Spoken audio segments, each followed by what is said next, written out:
నమస్తే, welcome to 69 TV. నేను మీ సుమాంజలి. ముందుగా బులెటిన్లోని హెడ్లైన్స్. మెడికల్ కాలేజీలపై కొందరు రాజకీయాలు చేస్తున్నారు. వైసీపీ నేతలపై మండిపడ్డ సీఎం చంద్రబాబు నాయుడు.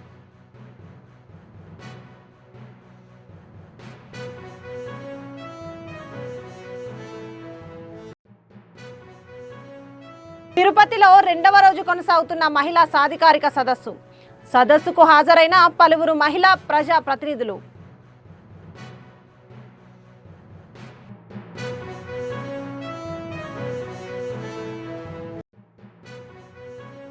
ఎన్నికల సంఘం ప్రధాని మోదీ చేతిలో బందీగా మారింది. ప్రజల ఓటు హక్కు కోసం పోరాటం చేయాల్సి వస్తుందన్న షర్మిల.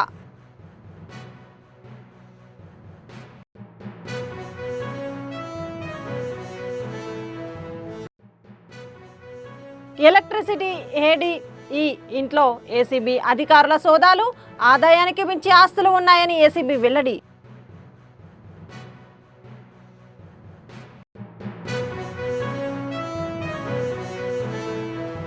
ఇక డీటెయిల్స్లోకి వెళ్తే, మెడికల్ కాలేజీలపై కొందరు రాజకీయాలు చేస్తున్నారని సీఎం చంద్రబాబు ఆగ్రహం వ్యక్తం చేశారు. 1995 నాటికి 650 మెడికల్ సీట్లు మాత్రమే ఉండేవని, నేను ముఖ్యమంత్రి అయ్యాక 1282 మెడికల్ సీట్లు తేగలిగామని చంద్రబాబు వివరించారు. గతంలో జిల్లాకు ఓ వైద్య కళాశాల పెట్టాం, అది వైద్యారోగ్య రంగంలో గేమ్ చేంజర్గా మారిందని చంద్రబాబు అన్నారు. ఇప్పుడు కొంతమంది తయారు అయ్యారు. మెడికల్ కాలేజీలకు గత ప్రభుత్వం ఖర్చు చేసింది కేవలం 5% నిధులు మాత్రమే అన్నారు. 5% ఖర్చు చేసి మొత్తం కట్టేశామని చెప్తున్నారని ఎద్దేవా చేశారు. 95-96లో నేను సీఎం అయినప్పటికీ 650 బెడ్లున్నాయి మొత్తం రాష్ట్రం అంతా. మెడికల్ సీట్స్ 650 ఉన్నాయి. నేను వస్తానే 7 మెడికల్ ఇచ్చి 750 యాడ్ చేశాం. తర్వాత వచ్చిన వాళ్ళందరూ కలిసి 9 వరకు ఇంకొక 450 యాడ్ చేశారు. ఆ తర్వాత నేను వస్తానే మళ్లీ 1187 యాడ్ చేశాను. మళ్లీ 19-20కి 2114 సీట్స్ యాడ్ అయినాయా, వరుస క్యుములేటివ్. అక్కడి నుంచి 300 మాత్రం 19-20 మన పీరియడ్ వచ్చినప్పుడు ఇంకొక 14-19లో 450 సీట్లు యాడ్ అయినాయి. 95 2004 780 సీట్లు యాడ్ అయినాయి. అంతవరకు 650 ఉన్నాయి. అదే మరిగా 19-24 557 సీట్లు మాత్రం యాడ్ అయినాయి. మళ్లీ 24 నుంచి 50 సీట్లు యాడ్ చేశాం. అంటే నేను సీఎంగా ఉన్నప్పుడు 1282 సీట్లు యాడ్ చేశాం. తర్వాత వచ్చినట్టన్ని 557 సీట్లు. నాకు అప్పుడు పెద్ద రాష్ట్రం అంతా పెద్ద గొడవ. మెడికల్ కాలేజీలు గవర్నమెంట్ పెట్టాలంటే మన దగ్గర రిసోర్సెస్ తక్కువ ఉన్నాయి. ఆ రోజు నేను జిల్లాకు ఒక మెడికల్ కాలేజ్ ఇస్తాను కమిట్ అయ్యాను. కాలేజీలు పెట్టకుండా వదిలేయడమా, కాలేజీలు పెట్టడమా? మొత్తం ఆంధ్రప్రదేశ్ అంతా కూడా ఫస్ట్ టైం డిస్ట్రిక్ట్ ఒక మెడికల్ కాలేజ్ పెట్టాం. దాంతో గేమ్ చేంజర్. నేను ఇచ్చిన హామీ కూడా ఆ రోజుట్లో మీరు గుర్తుపెట్టుకోవాలి. Every 1 kilometre elementary school, every 3 kilometres upper primary school, every 5 kilometre high school, every mandal junior college. తిరుపతిలో మహిళా సాధికారిక సదస్సు రెండవ రోజు కొనసాగింది. సదస్సులో Lok Sabha speaker OM Birla, AP governor Abdul Nazeer, Rajya Sabha deputy chairman Harivansh, AP assembly speaker Ayyanna Patrudu, deputy speaker Raghuramakrishnamraju, జాతీయ మహిళా సాధికారిక చైర్పర్సన్ పురంధరేశ్వరి, ఏపీ మహిళా సాధికారిక చైర్మన్ గౌరవ్ సుచరిత రెడ్డి తదితరులు పాల్గొన్నారు.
Good morning madam.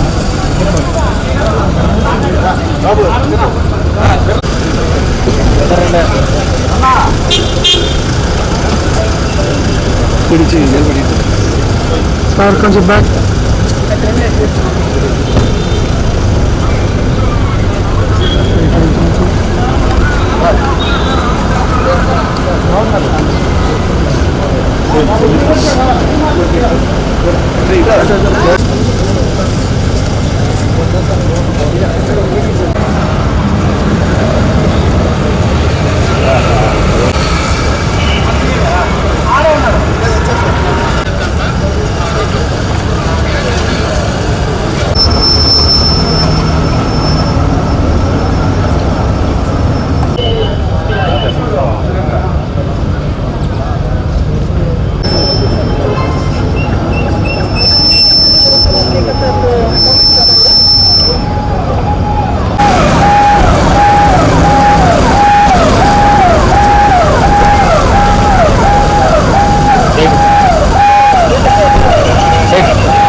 Good morning madam.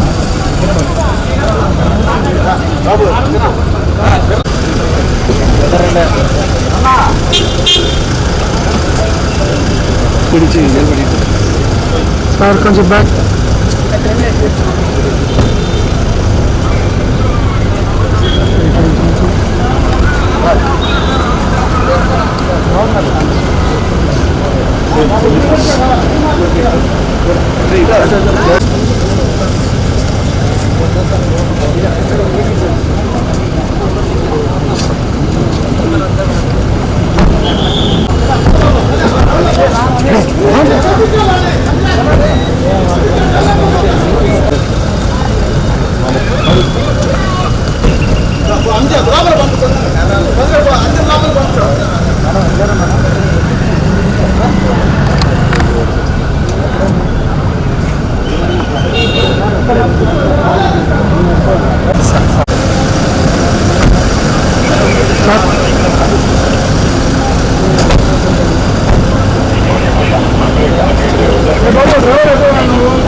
ఏపీలో సోమవారం నుంచి అక్టోబర్ 15 వరకు ఓటు చోరీపై సంతకాల సేకరణకు ఏపీసీసీ శ్రీకారం చుట్టింది.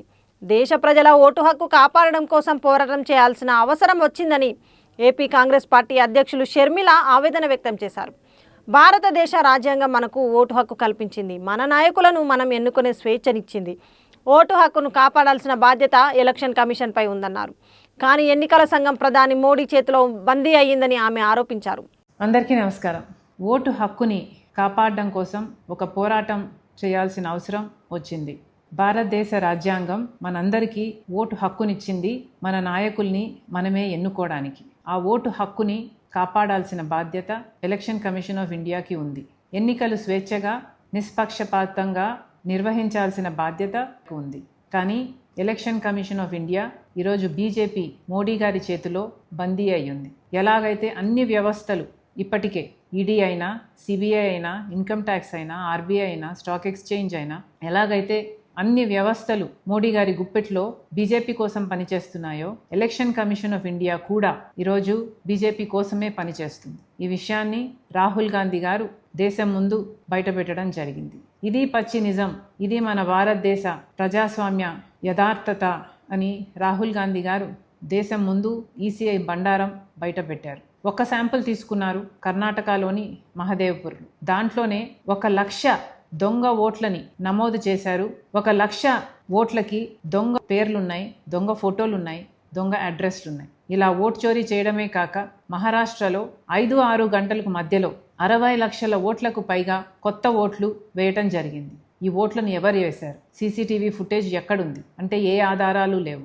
అలాగే గత 5 సంవత్సరాలుగా ఎన్ని ఓట్లయితే నమోదయ్యాయో ఎలక్షన్లకు ముందు 5 నెలల్లోనే 1 కోటి ఓట్లకు పైగా అంతకంటే ఎక్కువ నమోదయ్యాయి. మరి ఇది అన్యాయం కాదా? ఇది ఓటు చోరీ కాదా? ఎలక్షన్ కమిషన్ వాళ్ళ బీజేపీకి వ్యతిరేకంగా ఉన్న ఓట్లని తొలగించడం అయితేనేమి, లేక దొంగ ఓట్లు బీజేపీకి అనుకూలంగా వేసేవారి పేర్లను చేర్చడం అయితేనేమి, ఇలా ఓటు చోరీకి పాల్పడుతుంది ఎలక్షన్ కమిషన్ ఆఫ్ ఇండియా. ఈరోజు ఎలక్షన్ కమిషన్ ఆఫ్ ఇండియా కూడా బీజేపీ ఎలక్షన్ ఏజెంట్గా పనిచేస్తుంది. వీటి మీద పోరాటం చేయాల్సిన అవసరం ఉంది. అందుకే రాహుల్ గాంధీ గారి నాయకత్వంలో కాంగ్రెస్ పార్టీ ఈరోజు మన ప్రజాస్వామ్యాన్ని, మన రాజ్యాంగాన్ని కాపాడుకోవాల్సిన అవసరం ఉంది. కాబట్టి ఈ పోరాటాన్ని ఎత్తుకున్నాం. దీనికి మీ మద్దతు కూడా కావాలి, మీ సంతకం కూడా కావాలి. మాతో కలిసి పోరాటం చేయాలని, మన ప్రజాస్వామ్యాన్ని, మన రాజ్యాంగాన్ని కాపాడుకోవాలని మనస్ఫూర్తిగా ప్రార్థిస్తున్నాం. ఎలక్ట్రిసిటీ డిపార్ట్మెంట్లో పనిచేస్తున్న ఏడీఈ ఇంట్లో ఏసీబీ అధికారుల సోదాలు నిర్వహిస్తున్నారు. మణికొండలో ఏడీఈగా పనిచేస్తున్న అంబేద్కర్ అనే వ్యక్తి ఆదాయానికి మించిన ఆస్తులు కూడబెట్టినట్లు ఏసీబీ అధికారులు తెలిపారు. హైదరాబాద్తో సహా పలు జిల్లాల్లో ఏసీబీ అధికారులు సోదాలు చేపట్టారు.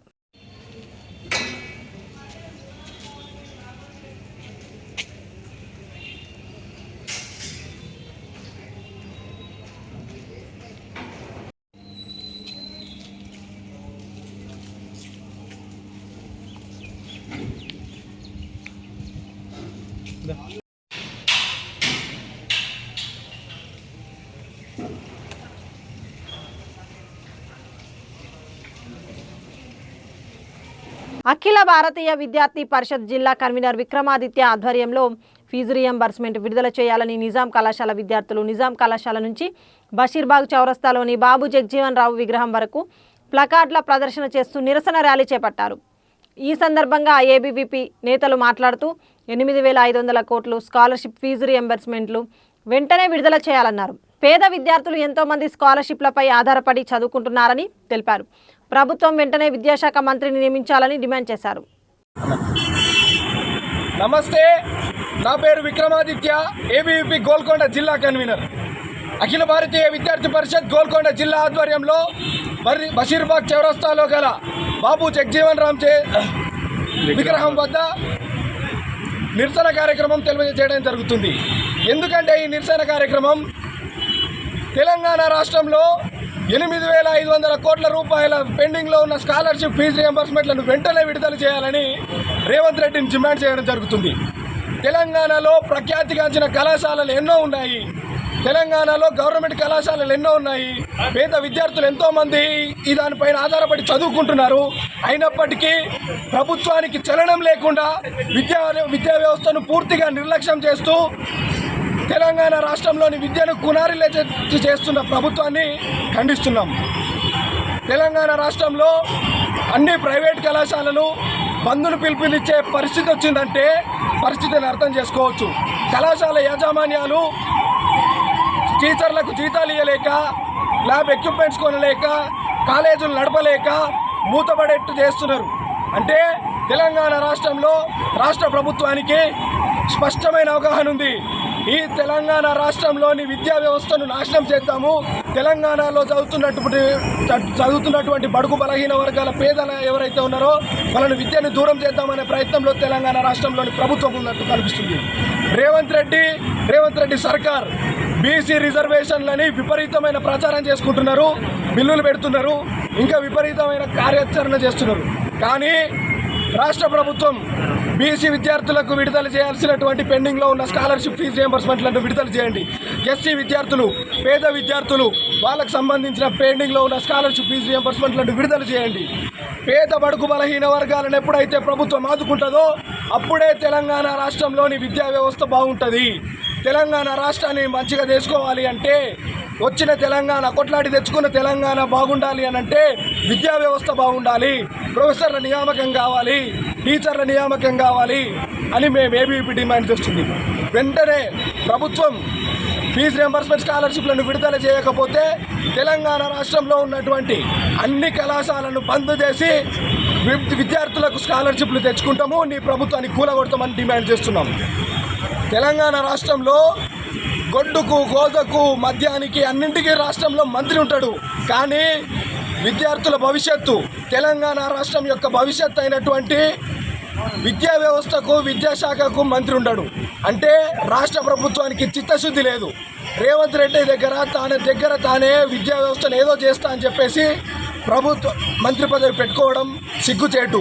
వెంటనే మంత్రిని నియమించి విద్యార్థుల సమస్యలను, కళాశాలల సమస్యను వెంటనే పరిష్కరించాలని ఏబీవీపీ డిమాండ్ చేస్తుంది.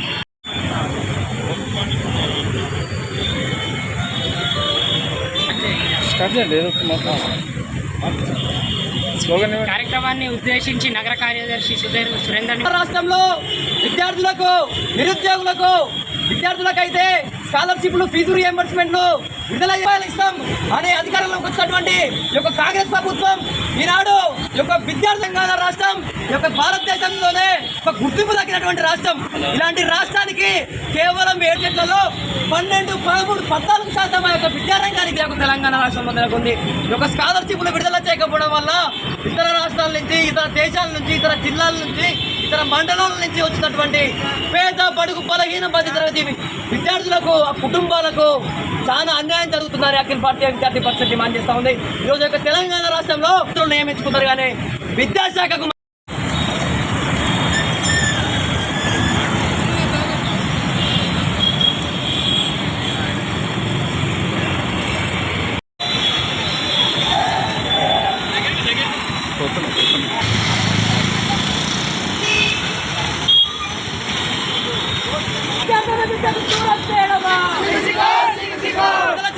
పెండింగ్ లో ఉన్నటువంటి 8,500 కోట్ల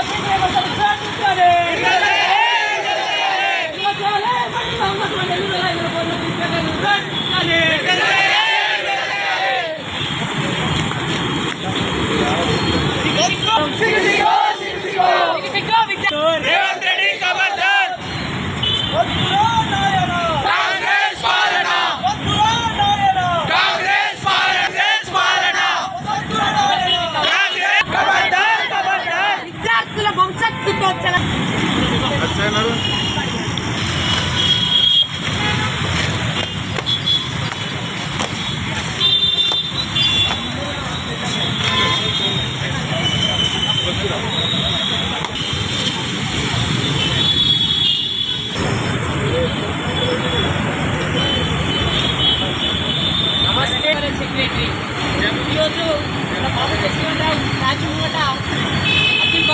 విద్యార్థి పరిషత్ డిఎస్సి నియామక పత్రాలు అందజేస్తున్న ప్రాంగణంలో ఏర్పాట్లు పక్కాగా ఉండాలని జిల్లా కలెక్టర్ తమీం అన్సారియా అధికారులను ఆదేశించారు.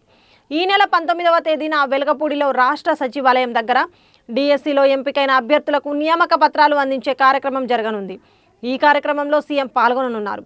సంబంధిత ఏర్పాట్లను పోలీస్ సూపరింటెండెంట్ వకుల్ జిందాల్తో కలిసి జిల్లా కలెక్టర్ మంగళవారం పరిశీలించారు.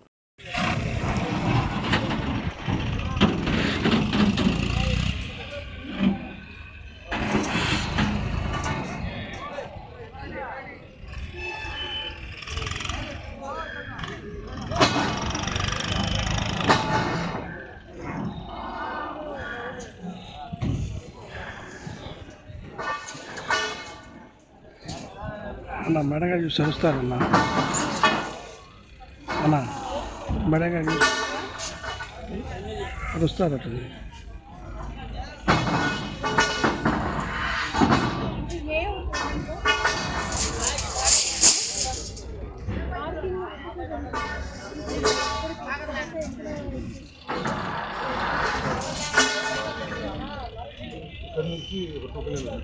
ఇప్పుడు మనం ఎక్కడ ఉన్నాం?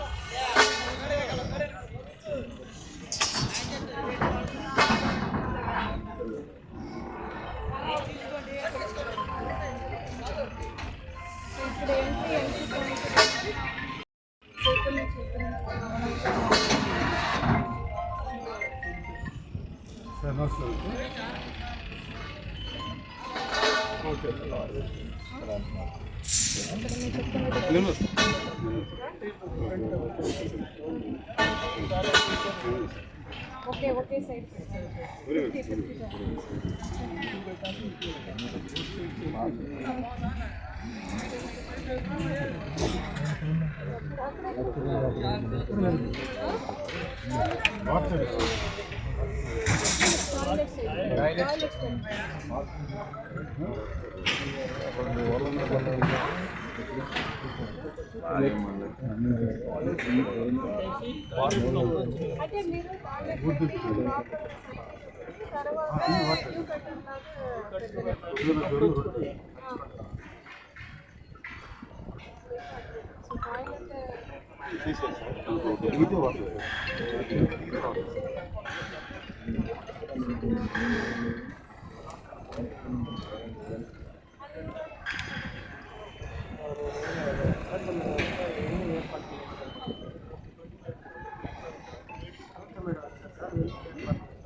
ఇక్కడ ఈ కూడా ఎంత ఎంత విత్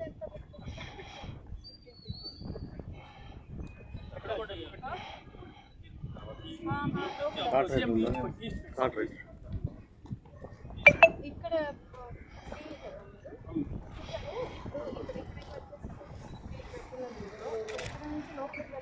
విశాఖ ఉక్కు కార్మికులకు తక్షణమే వేతనం చెల్లించాలని సిఐటియు గౌరవ అధ్యక్షులు అయోధ్యారామ్ డిమాండ్ చేశారు.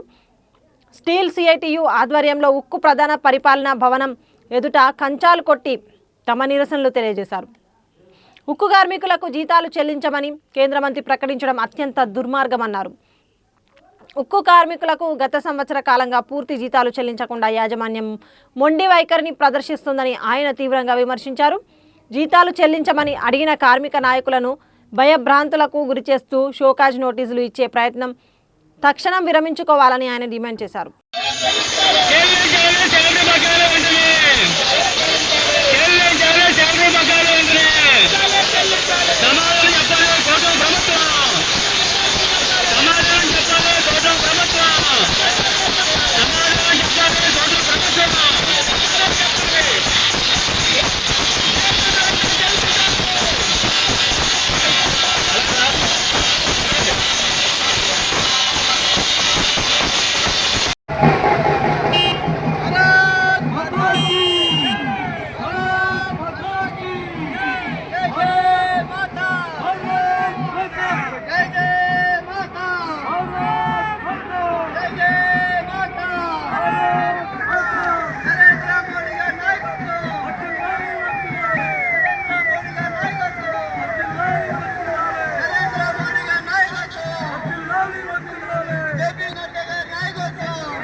నందిగామ ఆర్డీఓ కార్యాలయం వద్ద టాక్సీ నెంబర్ ప్లేట్లో ఉన్న వాహనాలకు బ్రేక్ విధానం కొనసాగించాలని taxi car auto drivers owner RTO కార్యాలయం వద్ద ధర్నా నిర్వహించడం జరిగింది. టాక్సీ నెంబర్ ప్లేట్ ఉన్న వాహనాలకు పాత పద్ధతిలోని నందిగామ ఆర్జీవీ కార్యాలయం వద్దనే బ్రేక్ చేయించుకునేందుకు ఏర్పాటు చేయాలని సిఐటియు ఎన్టీఆర్ జిల్లా కార్యదర్శి గోపాల్ కోరారు. నా పేరు మా ఊరు నందిగామ అంటే నందిగామ గాంధీ సెంటర్లో టాక్సీ స్టాండ్ డ్రైవర్ని. నాకు తుఫాన్ కారు ఉంది, దానికి ట్యాక్స్ అవన్నీ సకాలంలో కడుతున్నాను, ఇన్సూరెన్స్ అవన్నీ కడుతున్నాను. ట్యాక్స్ బ్రేక్ వచ్చేసరికి విజయవాడ వెళ్ళమంటున్నారు. రావడం పోవడం చాలా ఇబ్బందికరంగా ఉంది. దాన్ని దయించి పెద్దలు సహకరించి నందిగామలోనే ఫిట్నెస్ సర్టిఫికేట్ ఇక్కడే ఇవ్వాలని కోరుకుంటున్నామండి. చాలా ఇబ్బందికరంగా ఉంది. విజయవాడ వెళ్ళి రావడానికి చాలా ఖర్చు అవుతుంది. అది పాత పద్ధతిని కొనసాగించాలని కోరుకుంటున్నాం.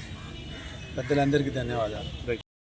ట్యాక్సీ వర్కర్స్ అండ్ కార్మికుల ఐక్యత, వర్ధిల్లాలి ట్యాక్సీ లారీ ఆటో డ్రైవర్ ఐక్యత, వర్ధిల్లాలి ట్యాక్సీ డ్రైవర్ అండ్ లారీ డ్రైవర్ల ఐక్యత, కొనసాగించాలి నందిగామలోని ట్యాక్సీ ప్లేట్లు బ్రేక్ విధానాన్ని, కొనసాగించాలి నందిగామలోని ట్యాక్సీ ప్లేట్లు బ్రేక్ విధానాన్ని, కొనసాగించాలి నందిగామలోని ట్యాక్సీ ప్లేట్లకి బ్రేక్ విధానాన్ని, వర్ధిల్లాలి కార్మికుల ఐక్యత, వర్ధిల్లాలి కార్మికుల ఐక్యత.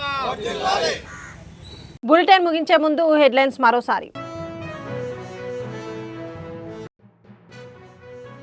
మెడికల్ కాలేజీలపై కొందరు రాజకీయాలు చేస్తున్నారు. వైసీపీ నేతలపై మండిపడ్డ సీఎం చంద్రబాబు నాయుడు.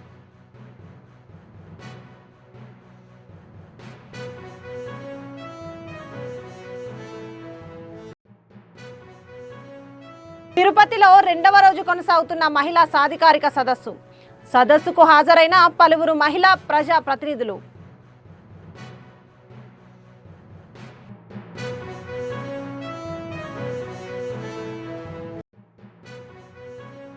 ఎన్నికల సంఘం ప్రధాని మోదీ చేతిలో బందీగా మారింది. ప్రజల ఓటు హక్కు కోసం పోరాటం చేయాల్సి వస్తుందన్న షర్మిల.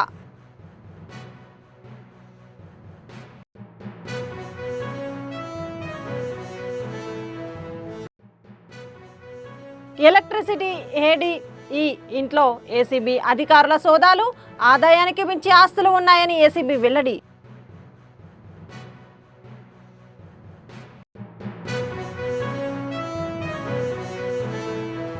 ఇవి బులెటిన్ విశేషాలు. మరిన్ని అప్డేట్స్ కోసం చూస్తూనే ఉండండి 69 టీవీ న్యూస్. నేను మీ సుమాంజలి.